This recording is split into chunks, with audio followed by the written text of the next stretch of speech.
Greg is yelling through this glass. So if you need to find him, he's right outside of this window looking like an idiot. I think we're going to get him back into the main room where we just had Mr. Hendricks. So we'll track him down. It looks like he's settling in there. So, all right. Well, we'll start off with questions for Alex. Please raise your hand by going to the reactions tab. We'll start off with Bob Cockris. Yeah, Alex, this was a track position game. How confident were you after you got the lead on that pit stop? I think straight up the 5 was a little bit better than us, but I knew that, track position was key, and clean air was tough today. Tougher than previous races here, I feel like, a little bit. So I just felt like if I could keep the bottom closed off, it'd be pretty hard for him to get to me. And if he did get to me, he'd have to wear his stuff out pretty bad. So, yeah, I mean, my pit crew, I feel like, won the race, getting us off pit road first there. But, man, just really cool to get to race Kyle and have such a great day for Hendrick Motorsports. And Mr. H said that it's pretty much a formality for you to sign an extension for multiple years. Do you feel any more comfortable in your future now than your typical, I never know really what's going to happen with me? Yeah, I mean, I think so. Just being at Hendrick Motorsports is obviously where I want to be, and I want to continue to work with Ally and drive the 48 car. So, like he said, we've been working on it, and I think, I want to be there. They want me to drive their race car. So, it's cool to have a guy like Rick Hendricks say he wants you to continue driving his race car. It means a lot to me, and really special place to be, and appreciative for the opportunity. All right, and to let everyone know, we're also joined by Crew Chief Greg Ives. So we'll open up to questions for both Alex and Greg. Bob, I wasn't sure if you had one for Greg before we let you go. I'm good, thank you. Okay. Then we will nobody wants to ask Greg questions anyway. Next, we'll go to Mark Garrow. Thank you. Alex, how does it feel? You had a runaway train with these first 4 guys with finishing in the top 4, but you were the locomotive, not the caboose on this deal. So how did it feel to be the locomotive pulling that train to a 1, 2, 3, 4 finish? Yeah, it's pretty amazing. I feel like we've been off for a couple of weeks, but we're still the same race team that won in Richmond, and we've been probably a little down on ourselves. So just try to get the guys back motivated after a rough week last week in Darlington, and our pit stops were incredible today. But to run 1, 2, 3, 4 for HMS, so cool. I don't know when the last time that happened was, but it's been a long time, and really, really cool to see it. Thank you. Next, we're going to go to Matt Pensick.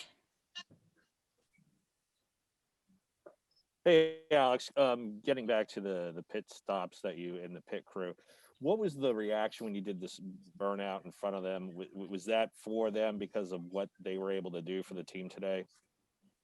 Yeah, for sure. I mean, I think, if we don't beat the 5 off pit road, we probably don't beat them in the race. So, I give them all the credit for the win there. I think without them, we wouldn't have gotten it done. So appreciate Greg and all those guys working so hard throughout the week to continue to get better. And they've been super fast all year. So it's cool to win a race that you can really point back to them and say they're who got it done.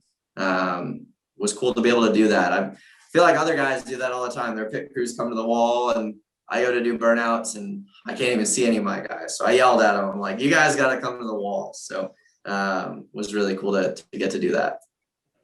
All right. Thanks, Alex. Congratulations. Thanks. Next, we're going to go to Dan Gelston.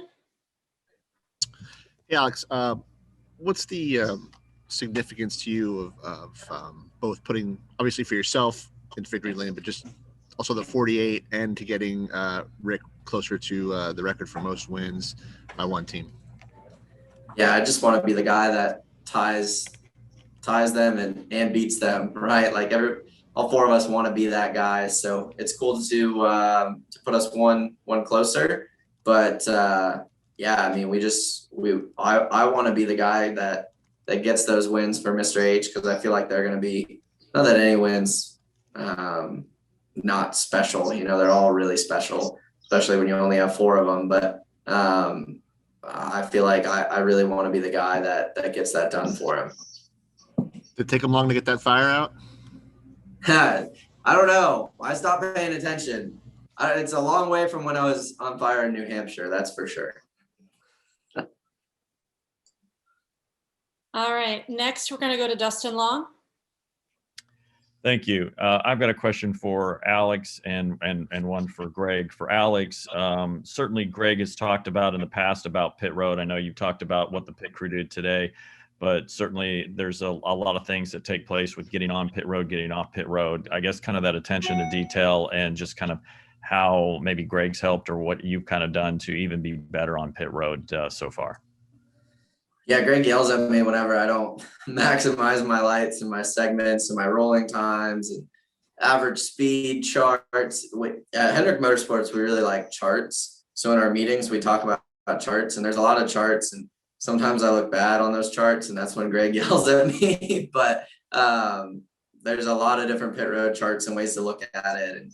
And he's just trying to do whatever he can to help me maximize each and every area. So I feel like I'm gaining on it. You know, there are definitely guys that do a little bit better of a job than me right now still, but that 48 pit crew makes up for it a little bit because they are super fast each and every week.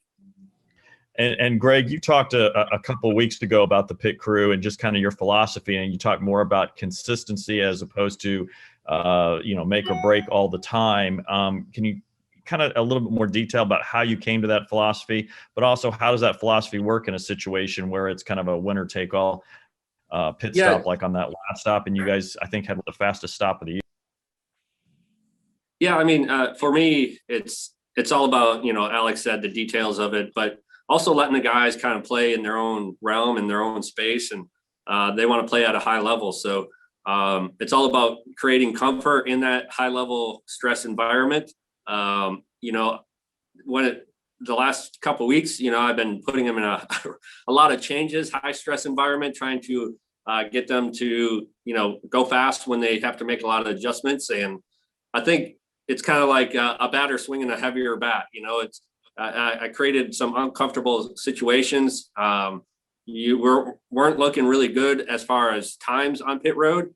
But ultimately, I feel like for the adjustment stops, we were doing a good job of making up time and figuring out where we had some deficit. And it's all about going down and talking. I talked to him this week. I go down the film and I broke down how well or how bad I was doing. I roll in that left front tire, and I wasn't doing it right last weekend, and opened it up, and we all worked through it. They're not scared to tell the crew chief that I need to get better in the situation. So I think ultimately being on the same platform as them, allowing them to play, make some mistakes. When mistakes come, learning from them rather than scolding them. So I really appreciate what they do. Appreciate the family that we've become. We've been together for 5-6 years now. So it's it's easy to work through complications when you have that open communication. All right, next we're going to go to Martin Frank with the Delaware News Journal. Hey, Alex. Obviously you won in the number 48 car. I was just wondering, obviously Jimmy Johnson has dominated here for years, what that means to you. Yeah, it means a lot to me. I was terrible here when I would come here for other teams. I got a little better when I started driving for Junior Motorsports and had some okay runs here and there. And my first or second time here for Hendrick Motorsports, I was struggling in practice.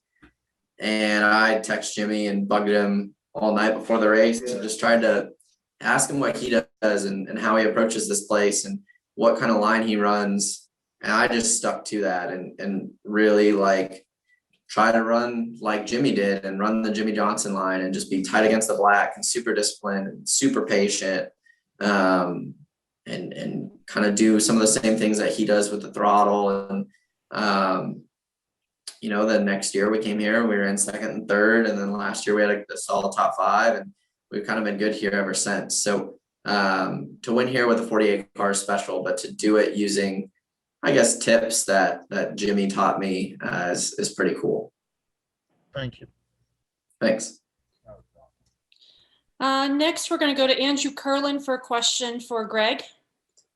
Yeah, Greg, Alex has described his relationship with you, and it seems like you guys have similar personalities, but how would you describe your relationship with Alex, especially this year with 2 victories?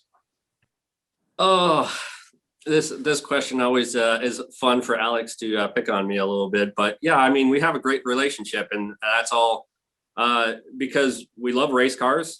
We love cars. We love racing and getting better. So the number one thing when it comes to a driver and my philosophy is the ability to learn. I want that, there's things that go on in my head, and sometimes it's hard for me to talk about them or tell Alex, and that's why he calls me the Riddler. But ultimately I get to the point where I just tell him what I want and he does it. And today we're working through some brake pressure stuff and talk to him through it. And, he didn't get upset about it. I wasn't trying to make him upset. I was just trying to make him aware. So ultimately you have to have that relationship of trust, and he understands and knows what I'm looking at. And he has the ability to respond the proper way in the car. And when we get out, there's no hard feelings, and we just go on our way and have fun again the next week, trying to overcome either a bad race or a race win, and he talked about Darlington, and we were up in the lounge and we're trying to figure out how, right after a race, you definitely don't want to, you don't want to talk, but we were able to. And, I told him, hey, pump the guys up, get involved and pump them up. And he did. And I was in a situation where, I was upset and frustrated with the car's performance, and you needed him to do what he needed to do. So he did a good job overcoming the last few weeks. And, ultimately that's because we have a relationship, not only with him and I, but throughout the whole race team. Thanks, Greg. Yep. We're going to take one more for Greg before we have to let him go on to his other obligations. We will go to Davey Siegel. Oh, sorry, Jacob Steelman. Sorry, Davey. Go ahead, Jacob. Thanks, Steph. Greg, Alex referenced it a little bit in his interview with Fox, but I know the dynamic of the team has been a little bit different in the wake of Rowdy's passing. What has Alan brought to the team, though, from your standpoint, or how has he kind of changed or uplifted the dynamic in the wake of everything that you guys went through during the off season? One of the biggest when you're going through that, one of the biggest things you have to do is find a connection, not only with the team, but you have to find that connection with the person that Rowdy was. And Alan and Rowdy had a friendship and a relationship prior. He was somebody that understood Rowdy and his attitude towards everyday working. He understood Rowdy's personality from a team aspect and how valuable he was to us and keeping us motivated every day and every week. So that's where I found comfort with the guys around us. The pit crew had a big say in how they replaced one of their fallen guys, and how was he going to mesh with the team? And I rather took meshing with the team over talent, but, Alan and Rowdy came in really close together. They stayed friends. They had a similar work ethic, and ultimately, it felt like the right choice for him to step into a position that was very difficult to endure and go through. And he helped us find a little bit of peace in it all. So very difficult, but ultimately, that's kind of how it all worked out. Thanks, Greg. Congratulations on the great day. Thank you. All right, Greg, we're going to let you continue on with your obligations. Thanks for joining us, and congratulations on the win. Thank you, guys. Appreciate everybody. And we're going to resume with questions for our race winner, Alex. We will go back to Andrew for a question for Alex.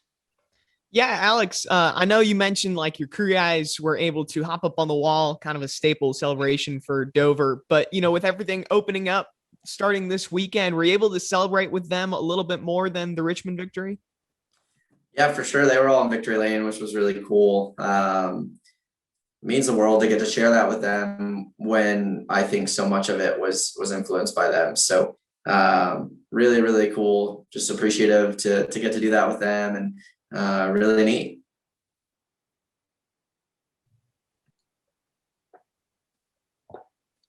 All right, now we're going to go back to Jacob with a question for Alex.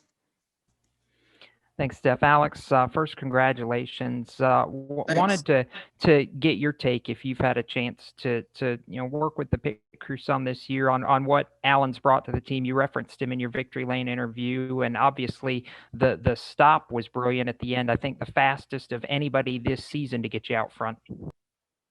Yeah, for sure. I mean, I think Rowdy had a really big outgoing personality in a sea of awkwardness that is the 48 team. And I think Alan brings a really similar personality and outgoingness, and he's just a big personality and a lot of fun to be around, a lot of fun to talk to. Can talk to anybody, always having a good time, always upbeat and positive. And Rowdy was that guy. You have a lot of really awkward people on the 48 team between Greg and I, and some of the other pit crew guys, and some of the team itself. Like, we're kind of a bunch of weirdos, but it gets the job done, and I feel like Alan, brings it all together a little bit. And to follow up on a comment from earlier from Mr. H, obviously all four teams are running at a really high level right now. Can you circle anything specific that maybe has changed or improved within the Hendrick shop that has got all four of you hitting on 8 cylinders at the right time? Is this communication? I mean, what is it? I don't think there's one thing you can pinpoint. I think it's everybody in the whole shop working super well together. All 4 race teams working well together. Marshall Carlson doing a really good job kind of getting everybody together. Chad Knaus doing a really good job of kind of taking lead in the shop. But from the top down, Jeff Andrews has a big part in everything. The 4 crew chiefs all the way to guys that sweep the floor at night. It's a team effort. Everybody's all in, and it's a good atmosphere right now. All the cars are fast. The 48 team, we've had our struggles and our races that have gotten away from us, but everybody's been really fast, and that's just brought a great atmosphere and continuing to go well. Next, we're going to go to Alan Cavana. Hey, Alex, congratulations. I apologize. I'm already looking forward to the Coke 600 though. But no worries. But I'm thinking with that extra 100 miles, your fast pit crew, and the speed that the Hendrick cars have at 550 tracks, I mean, you're going to be one of the favorites going into that race. How do you feel about being now in that tier of drivers who are thought about as, Alex Bowman could go in and win this race? We think that's absolutely possible. Yeah, I mean, I think we probably could have won both races there last year. We won a bunch of stages, and the green white checker didn't really go our way the first one, and then I crashed all by myself when we should have won the second one. So Charlotte's probably my favorite oval we go to as far as the 1.5 mile stuff. It's got a lot of character. Some guys don't like it, but I think it's because they haven't figured it out. Once you kind of figure out turns 3 and 4, it's a lot of fun, and you can kind of manipulate your race car to do what you want it to do. And I enjoy it. You can move around a lot of different grooves. It gets slick. It's a long, grueling, fun race. So looking forward to 600 miles and being as prepared as I can be for it. Is there really anything to that extra 100 miles anymore for a driver? I think this race feels longer than that race does. Next week will probably be more physically challenging than the 600 is. Charlotte's not a place that really beats you up too bad. This place is really hard on you, and a road course in Texas in the middle of May is going to be pretty rough as well. So just, I think all these races kind of strung together that are difficult physical days for us probably prepare us a little bit extra for the next weeks. Thank you. Have fun. Thanks. Next, we're going to go to Devin Henry. Thanks, Steph. Alex, congrats on the win, man. Looking back, I know that the short tracks, the mile and unders haven't been your best friend, but now you have 2 this year. Throughout 2021, what have you learned about Greg, and what have you learned about this team that might be new to you? I don't really think there's been a new thing for us. I think we've definitely improved our short track program a ton. Richmond was a place that we'd struggled at tremendously, but Dover was one of our best racetracks and has been for a long time. So I don't know if we're really learning new things, but we're definitely gelling really well. Probably doing a little better job of overcoming the rough weeks in between Richmond and here than I would have previously. Just trying to be a little better leader and be a little more upbeat. Bristol, Martinsville, Kansas, Darlington, 2019 or 2020, I probably would have been pretty mad all week and pretty miserable to be around and just kind of angry about it. And just trying to stay really positive and be a good leader for these guys and do what I can to keep them pumped up, because I know, we go to a lot of good places for us. Our weaknesses are shrinking. We're getting better at the places that we struggle at. And I feel like we can go about anywhere and win right now. Thanks, Alex. Enjoy tonight. Thanks. Next, we're going to go to Daryl Kinsey.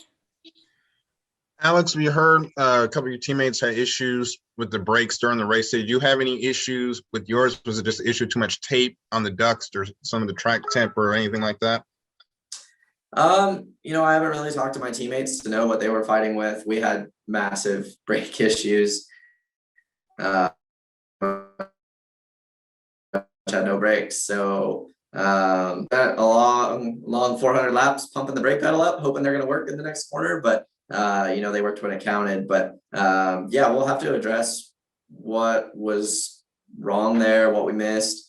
Never had brake issues before here. So obviously we had really fast race cars to be able to overcome it, but definitely struggled with that a little more than we would have And expected. looking forward to next week, you guys are going to the Circuit of the Americas. You spoke a little bit about it earlier. How tough is it going to be to get us set up for that place, the limited amount of practice time you guys will have during the weekend?